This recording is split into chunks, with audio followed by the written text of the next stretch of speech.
जब कंप्यूटर की दुनिया की शुरुआत हुई। उप्स, ये तो हमारी दुनिया की शुरुआत है। जब कंप्यूटर की दुनिया की शुरुआत हुई तब कंप्यूटर लोगों के लिए एक वरदान जैसा था। सभी लोग कंप्यूटर में काम करके बहुत ही खुश थे, लेकिन वर्कलोड ने कंप्यूटर की दुनिया को भी नहीं छोड़ा। तब इंजीनियर्स को एक ख्याल आया, क्यों ना नए बटन्स बनाए जाए। ये वाले नहीं यार, ये वाले। कम ऑन यार, मैं इंजीनियर हूँ, कोई दर्जी नहीं। इंजीनियर्स को लगा क्यों ना ऐसे सुपर कीज बनाए जाए जो एवेंजर्स की तरह लोगों को वर्कलोड से बचाने के लिए हमेशा मौजूद हो।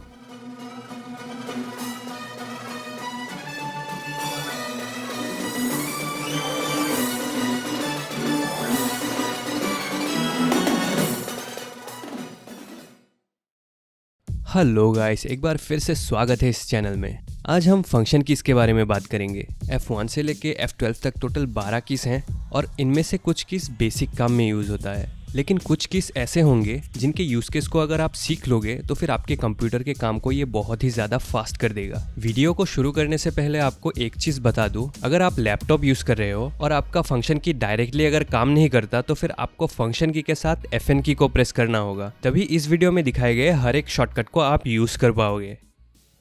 सबसे पहले बात करेंगे हम F1 की के बारे में। F1 की बेसिकली हेल्प के लिए होता है। अगर आप डेस्कटॉप पे F1 की प्रेस करोगे तो फिर आपको कोई भी इफेक्ट नहीं दिखेगा, लेकिन अगर आप विंडो की के साथ F1 की को प्रेस करोगे तब आपका माइक्रोसॉफ्ट एज ब्राउजर खुल जाएगा और यहाँ पे आप कोई भी विंडोज रिलेटेड प्रॉब्लम को लिखकर सर्च कर सकते हो। डेफिनेटली इसमें आपको इंटरनेट चाहिए होगा, लेकिन ये F1 की इसी में लिमिटेड नहीं है। अगर आप MS ऑफिस के अंदर F1 की प्रेस करते हो तो फिर आपको एक हेल्प विंडो मिल जाएगा और यहाँ पे आप MS ऑफिस रिलेटेड कोई भी चीज़ को टाइप करके सर्च कर सकते हो। और अगर आपके पास इंटरनेट कनेक्शन है तो फिर आपको MS ऑफिस सीखने के लिए ब्राउजर पे जाने की ज़रूरत ही नहीं है। स्टेप बाय स्टेप ट्यूटोरियल की तरह आप इधर हेल्प को सर्च कर सकते हो। और F1 की का सबसे इम्पोर्टेंट जो मैं माइक्रोसॉफ्ट वर्ड में यूज़ करता हूँ, इसके लिए आपको कंट्रोल के साथ F1 की को प्रेस करना होगा। इससे आपका ये ऊपर का रिबन हाइड हो जाएगा और फिर से कंट्रोल प्लस F1 की प्रेस करने पर ये अनहाइड हो जाएगा। इससे आपको थोड़ा वर्किंग स्पेस ज़्यादा मिल जाता है।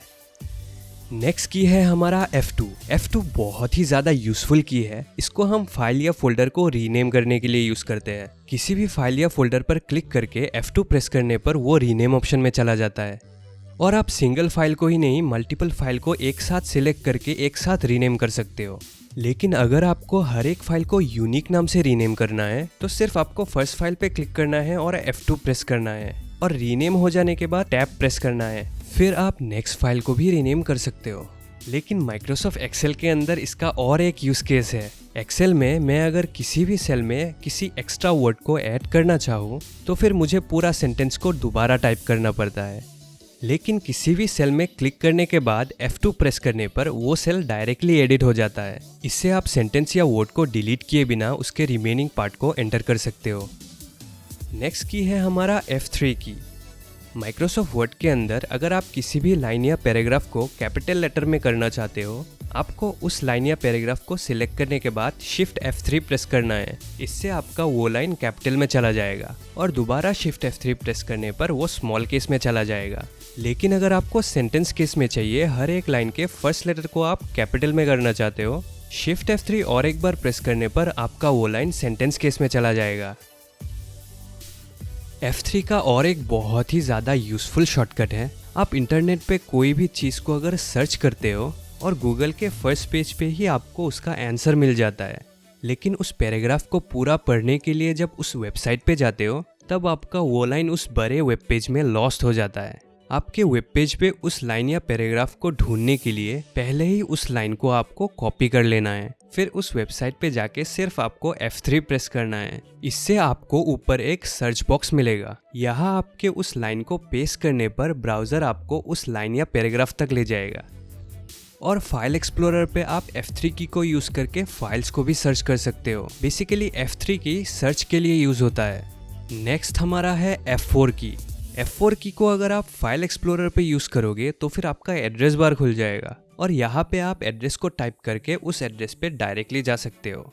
लेकिन अगर आप F4 की को ऑल्ट के साथ प्रेस करते हो तो फिर आपका कोई भी ओपन विंडो डायरेक्टली क्लोज हो जाएगा और अगर आपके कंप्यूटर पे कोई भी ऐप ओपन नहीं है तो फिर ऑल्ट F4 प्रेस करने पर आपको शट डाउन ऑप्शन मिल जाएगा।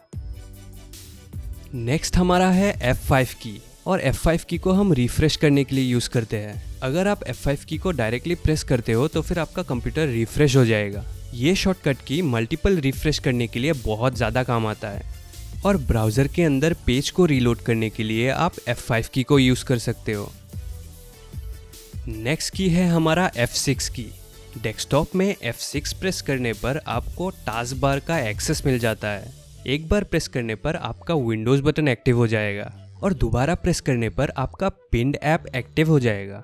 और इसी तरह मल्टीपल टाइम्स F6 बटन को प्रेस करके आप डेस्कटॉप के सारे आइकन्स को कीबोर्ड से ही एक्सेस कर सकते हो।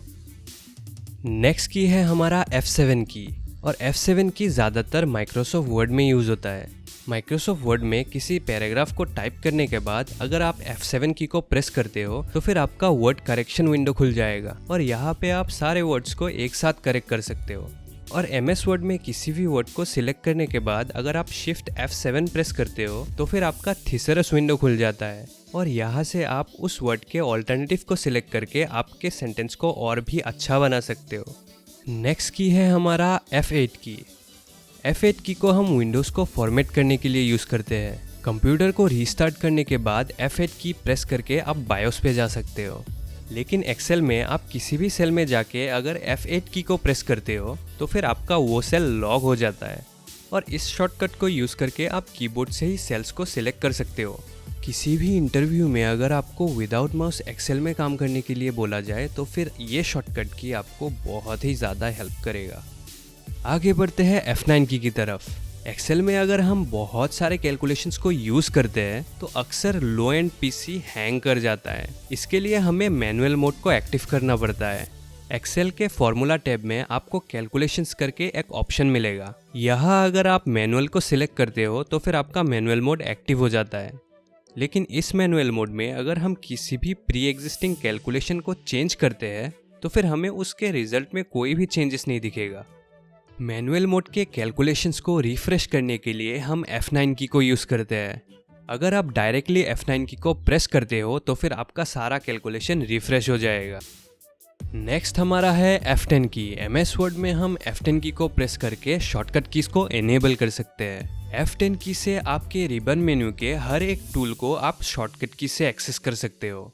अगर आप एक्सेल में काम करते हो तो फिर आप F10 की या ऑल्ट की को ज़रूर यूज़ करना। ये दोनों की से ही आपको रिबन का एक्सेस मिलता है। ये शॉर्टकट आपके एक्सेल के काम को 10 to 20% बूस्ट कर देगा। नेक्स्ट है हमारा F11 की।